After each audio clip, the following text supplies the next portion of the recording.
Why being nice doesn't always work in today's capitalistic world. For decades, we were taught that being nice is a virtue. Be polite, be accommodating, put others first, avoid conflict. And while these values help build healthy relationships, many people discover a harsh reality in adulthood. Being nice and being respected are not always the same thing. In today's fast-paced, competitive, capitalistic culture, excessive niceness can sometimes become a liability rather than an asset. Let's explore why. 1. Nice people often struggle to set boundaries. Psychologists have found that people who constantly seek approval tend to avoid saying no. They take on extra work, they sacrifice personal time, they tolerate unreasonable behavior. The problem? The marketplace rewards value creation, not self-sacrifice. When you consistently prioritize everyone else's needs over your own, people may begin to see your generosity as an unlimited resource rather than a gift. 2. Capitalism rewards results more than intentions. Have you ever noticed that being the nicest person in the room doesn't always lead to success? That's because today's economy rewards results more than intentions.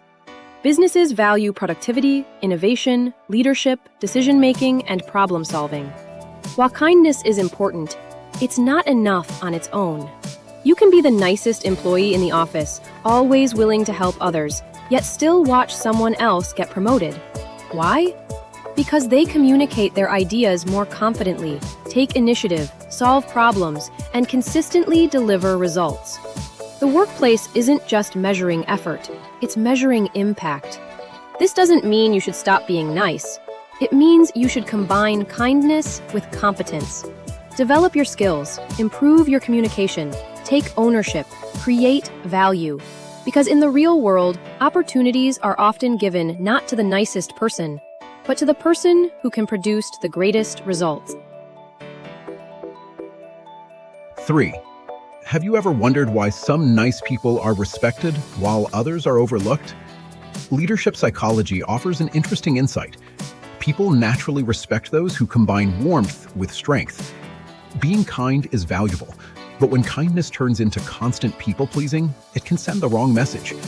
If you always avoid disagreement, apologize excessively, or never stand up for your ideas, others may unconsciously assume you lack confidence. It may not be fair, but it's a reality of human behavior. True respect doesn't come from always saying yes. It comes from having the courage to express your views, set boundaries, and stand firm when necessary. The goal isn't to become rude or aggressive. The goal is to be both kind and confident. Remember, kindness earns appreciation, but kindness paired with courage earns respect. 4. Have you ever avoided a difficult conversation just to keep the peace? Most people have. But here's what great leaders understand. Short-term discomfort often prevents long-term problems. When necessary conversations are avoided, issues don't disappear, they grow. Expectations become unclear, performance declines, frustration builds, resentment develops. Eventually, burnout follows. Many nice people stay silent because they don't want to upset anyone, but silence often creates bigger problems than honesty ever would. Real leadership isn't about avoiding conflict. It's about addressing issues with clarity, respect, and courage. The goal isn't to win an argument, it's to solve a problem before it gets worse. Remember, difficult conversations may feel uncomfortable today, but they often prevent dysfunction tomorrow. Leadership requires honest conversations, not endless accommodation. 5. Have you ever felt taken advantage of despite trying to be kind to everyone? Unfortunately, manipulative people are often skilled at identifying those who struggle to set boundaries. They look for individuals who feel guilty easily, avoid confrontation, have difficulty saying no, or constantly seek approval from others. In workplaces, businesses, and personal relationships, these traits can make someone an easy target for unfair demands, emotional pressure, or exploitation. Being kind is a strength, but kindness without boundaries can become vulnerability. Healthy relationships require mutual respect, not one-sided sacrifice. Learning to say no, expressing your needs, and protecting your time doesn't make you selfish, it makes you wise. The strongest people aren't those who please everyone.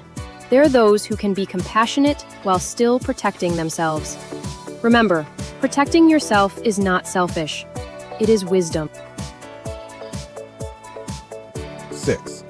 What separates great leaders from average ones? It's not aggression, and it's not passivity. It's assertiveness. The most effective leaders know how to communicate clearly, set expectations, hold people accountable, and make difficult decisions when necessary. They don't avoid problems, but they don't create unnecessary conflict either. Many people confuse assertiveness with being harsh or controlling. In reality, assertive leaders are often highly compassionate. They listen, care about people, and value relationships, but they also have the courage to speak the truth and take action when needed. People naturally trust leaders who are both kind and decisive. They know where they stand, what is expected, and where the team is heading. The lesson is simple. Leadership isn't about being tough or being nice. It's about being clear, confident, and caring. Assertiveness is kindness with a backbone. 7. What if the secret to success isn't being liked, but being respected? Many people spend years chasing approval, trying to make everyone happy. But the most influential people focus on something different: earning respect. Respect isn't built through people-pleasing. It's built through integrity, competence, confidence, reliability, and courage. It's about doing what you say you'll do, standing by your values, and consistently delivering results. Here's the irony. People who earn genuine respect often become more liked than those who constantly seek approval. Why? Because respect creates trust, and trust creates lasting influence. So stop asking, how can I get everyone to like me? Start asking, how can I become someone worthy of respect? If you've enjoyed this series and found it valuable, consider subscribing to our channel. Your support helps us continue creating content on leadership, psychology, personal growth, and many other topics that can help you succeed in life.